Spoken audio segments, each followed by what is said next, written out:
వైఎస్ఆర్ మరణంపై ఇప్పుడు ఆంధ్రప్రదేశ్లో టీడీపీ వైసీపీల మధ్య రాజకీయం నడుస్తోంది. వైఎస్ఆర్ మరణం వెనుక జగన్ ఉన్నాడనే అనుమానాలు ఉన్నాయి అంటూ ఉన్నారు మంత్రి అచ్చెన్నాయుడు. ఒకసారి అచ్చెన్నాయుడు బయట ప్లే చేయండి.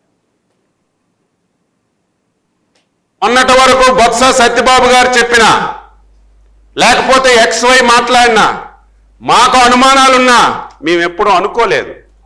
కానీ ఈ పరిణామాలన్నీ చూస్తే ఆ రోజు రాజశేఖర రెడ్డి యొక్క మరణానికి కూడా నీ బాధ్యత ఉందని ఆ రోజు ఏదైతే బొత్స గారు చెప్పారో అది కూడా ఈ రోజు నాకు అనుమానం వస్తుందని చెప్పి తెలియదు. ఒక సైకోకి పదవి వేగం వస్తే ఏ విధంగా ప్రవర్తిస్తాడో ది బెస్ట్ ఎగ్జాంపుల్.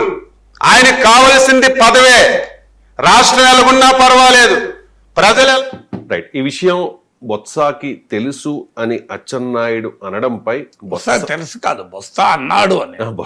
బొత్స అన్నాడు అని చెప్పి అదే సార్ అచ్చెన్నాయుడు అనడం మీద బొత్స ఆ వ్యాఖ్యల్ని ఖండిస్తూ కంటతడి కూడా పెట్టుకున్నారు సార్. ఒకసారి బొత్స వ్యాఖ్య. ఆయన తాలూకా మరణం వెనుక జగన్మోహన్ రెడ్డి గారు ఉన్నారు.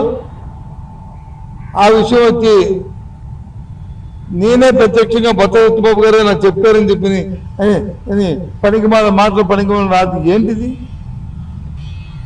ఓ రెండు పేపర్లు మీ చేతిలో ఉన్నాయని, మీ చేతిలో ఉన్నాయని, ఓ 3 ఛానల్స్ మీ చేతుల్లో ఉన్నాయని ఇష్టరాజ్యంగా ఈ రకమైన అహంకారపూరితమైన కోతల్ని మీ అధికారం ఉంచుకోవడం కోసం, మీ ఉనికి కాపాడుకోవడం కోసం పార్టీల్లో రాజకీయాల కోసం దిగజాడు మాటలు సార్. వైఎస్ఆర్ చనిపోయి 16 ఏళ్లు దాటింది.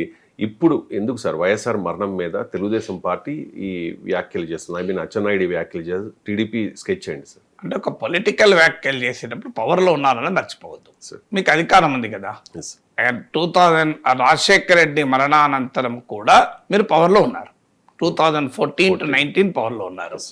2024 నుంచి పవర్లో ఉన్నారు. మరి దానిపైన ఒక విచారణ సిట్, లడ్డూ మీద సిట్ వేశారు కదా.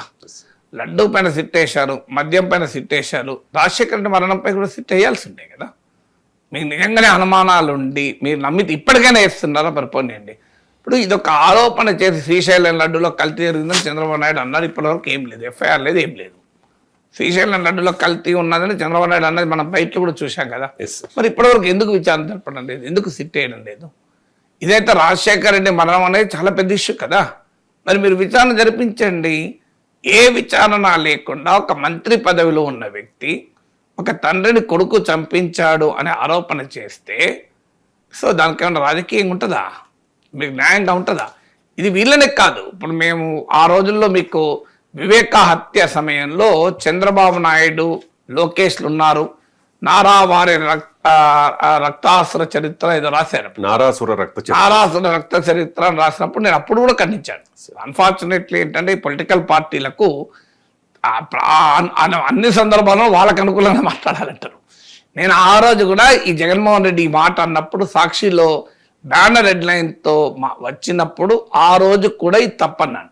మీరు ఏ ఆధారము లేకుండా చంద్రబాబు నాయుడు పైన, లోకేష్ పైన వివేక హత్య కేసును ఏ రకంగా మీరు ఆరోపిస్తారు అని జగన్మోహన్ రెడ్డి ఆరోపణ ఫ్రీగా చేసేసాడు. సాక్షిలో బ్యానర్ హెడ్లైన్ 5 ఏళ్ళు అయినా ముఖ్యమంత్రి ఉన్నాడు కదా. మరి చంద్రబాబు నాయుడు మీద FIR దాఖలు చేసిందా? తన సొంత బాబాయి హత్య కారణం అని చెప్పినప్పుడు చంద్రబాబు పైనో లోకేష్ పైనో FIR దాఖలు చేయాలి, క్రిమినల్ కేసు పెట్టాలి కదా. నేను ఆ రోజు కూడా అన్నాను, చంద్రబాబు నాయుడు పైన ఏ విమర్శలైనా ఉండనియండి, కానీ ఇలా మర్డర్స్ చేయించినట్టయితే ఆయన పైన ఇంతవరకు లేదు. ఇలాంటి తీవ్రమైన ఆరోపణ చేసినప్పుడు దాన్ని ప్రూవ్ చేయాలి కదా. నువ్వు అంటావు అయిపోతుందంటే ఎట్లా? సో అందువల్ల ఇదొక ట్రెండ్ అయిపోయింది పాలిటిక్స్లో. ఏ ఆధారము లేకుండా మాట్లాడేస్తారు. బట్ ఇందులో ఎమోషన్స్ ఉన్నాయి, తండ్రి కొడుకు. సో మీకు బొత్స అన్నాడా ఆ రోజు, బొత్స ఆ రోజు విజయమ్మని కూడా విమర్శించి నిజమే. రాజకీయాలు ఏమున్నది? వీళ్ళు చంద్రబాబు నాయుడు తిట్టిన వాళ్ళు ఇప్పుడు టీడీపీలో లేరా? ఇప్పుడు వైసీపీలో మంత్రులుగా ఉన్న వాళ్ళు ఇప్పుడు టీడీపీలో మంత్రులుగా ఉన్నారు కదా. ఆ రోజు జగన్మోహన్ రెడ్డి అనుచరులుగా చంద్రబాబు నాయుడు విమర్శించలేదా? వాళ్ళు రాజకీయాల్లో విమర్శిస్తూ ఉంటారు. దానికి వాళ్ళు ఒక పార్టీలో ఉన్నప్పుడు ఒక పార్టీ మాట్లాడుతుంటారు. దాన్ని ఆయుధంగా మార్చుకోవాలనుకుంటే వర్కౌట్ కాదు. ఎందుకు వర్కౌట్ కాదంటే చంద్రబాబు నాయుడు మీద తీవ్రమైన ఆరోపణలు చేసిన వాళ్ళు టీడీపీలో ఉంటారు. ఇప్పుడు బోలెడు మంది సో అందువల్ల అది మనకు ఆ మాటకైతే లోకేష్ మన పవన్ కళ్యాణ్ ఆరోపణలు చేయలేదా, మనం మర్చిపోయాం. అది పవన్ కళ్యాణ్ మీద టీడీపీ వాళ్ళు అటాక్ చేయలేదా? So this a part of politics. మీకు మోడీ అనలేదా ఏటీఎంగా పోలవరం వాడుకుంటున్నారు అని? సో మోడీ పోలవరంను చంద్రబాబు ఏటీఎంగా వాడుకుంటున్నారు అని అన్నాడు కనుక మరి మోడీ అన్నాడు కదా అని అన్నప్పుడు మరి ఒప్పుకుంటారా? సో పాలిటిక్స్ లో ప్రత్యర్థుల స్టేట్మెంట్లను తనకు కన్వీనియంట్ గా వాడుకోవడం వల్ల ఉపయోగం లేదు. ఫండమెంటల్ పాయింట్ ఏంటి? రాజశేఖర్ రెడ్డి ఒక యాక్సిడెంట్ లో మరణించాడు, మీకు అనుమానం ఉందనుకోండి. ఎస్, ఆ రోజుల్లో మీకు రిలయన్స్ ముఖేష్ అంబానీ చేయించాడని చెప్పి కూడా కాంగ్రెస్ పెద్ద ఎత్తున జగన్ అభిమానులు రోడ్ల మీదకి వచ్చి రిలయన్స్ పెట్రోల్ బంక్ల మీద దాడులు చేశారు, మీకు గుర్తుంటే. ఆ తర్వాత మళ్ళీ అదే ముఖేష్ అంబానీ తన ఫ్రెండ్ పట్టుకొచ్చి జగన్ కలిస్తే ఆయనకు మళ్ళీ ఎంపీ పదవి ఇచ్చారు.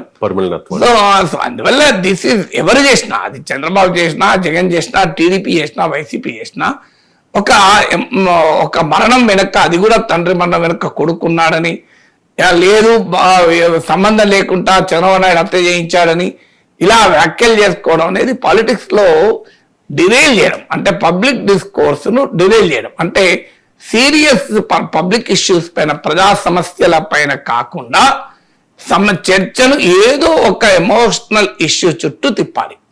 అంటే అసలు ఇష్యూస్ రావద్దు, అసలు ఇష్యూస్ పైన డిస్కషన్ ఉండకూడదు. మీకు అసలు ఇష్యూస్ ఏంటి? ఉద్యోగాల కల్పన అసలు ఇష్యూ, రైతుల గిట్టుబాటు ధరలు అసలు ఇష్యూ, ఆంధ్రప్రదేశ్కు విభజన హామీల అమలు అసలు ఇష్యూ, విశాఖ స్టీల్ ప్లాంట్ పరిరక్షణ అసలు ఇష్యూ. వీటి ఏది మనం చర్చ రాకూడదు. ఇది ఏమైనా కొన్ని రోజులు లడ్డు నడిచింది, లడ్డు అయిపోయింది, తర్వాత మీకు అమరావతి చట్టం వచ్చింది, అది అయిపోయింది, ఇప్పుడు మళ్ళీ వైఎస్ మరణం వచ్చింది, ఇది అయిపోయినాక మళ్ళీ ఒకటి వస్తుంది. అంటే సీరియస్ పబ్లిక్ డిస్కోర్స్ లేకుండా ప్రజలకు ఉపయోగపడే డిస్కోర్స్ ఇది. ఇప్పుడు ఏం తెలుస్తారు మీరు? పోనీయండి, తెలుస్తారు ఇప్పుడు ఏమైనా వైఎస్ మరణానికి కారణము, ఏమైనా ఎవిడెన్స్ ఉంటుందా? పోనీ ఇప్పుడు మీరు నిజంగానే విచారణ చేశారు, మీరు ఆ రోజు కూడా పోనీ టీడీపీ ఏమైనా డిమాండ్ చేసిందా విచారణకు? ఏం చేసింది? సో ఇప్పుడు ఏం తెలుస్తారు? చనిపోయిన 17 ఏళ్ళకి ఏం తెలుస్తారు మీరు? 16 ఏళ్ళ తర్వాత ఏం తెలుస్తారు? పోనీ ఇప్పటికైనా రాష్ట్రంలో క్యాబినెట్ లో పెట్టి ఈవెన్ టుడే పోనీ వైఎస్ మరణం పైన అదేండి, పోనీ మీరు ఒక సీరియస్ ఆరోపణ చేశారు, రాజశేఖర్ మరణానికి జగన్మోహన్ కారణం, ఎందుకు జైల్లో పెట్టరు? మరి మర్డర్ కేసు ఎందుకు పెట్టరు? అంటే ఒక రాష్ట్ర మంత్రి ఒక మర్డర్ ఆరోపణ చేస్తే మర్డర్ కేసు ఎందుకు పెట్టారు అంటున్నా. క్లియర్ ఎఫ్ఐఆర్ దాఖలు కదా, రాజశేఖర్ రెడ్డి హత్య చేశాడు జగన్ అని చెప్పి మీరు కేసు పెట్టి ఇంతవరకు ఏ టీడీపీ కార్యకర్తలను ఏ పోలీస్ స్టేషన్లో కేసు పెట్టారా రాజశేఖర్ రెడ్డి జగన్మోహన్ రెడ్డి హత్య చేయించాడని? మరి ఎలా గాలికి ఎలా మాట్లాడతారు అనేది నా క్వశ్చన్. అందువల్ల రాజకీయాల్లో ఇది ఎవరు చేసినా తప్పే. అందుకే మళ్ళీ చెప్పేది, ఆ రోజు వివేక హత్య కేసులో చంద్రబాబు లోకేష్ల పైన జగన్ ఆరోపణ చేసినా నేను ఖండించాను, ఈ రోజు కూడా ఆరోపణ చేసినా అంగీకరించాము.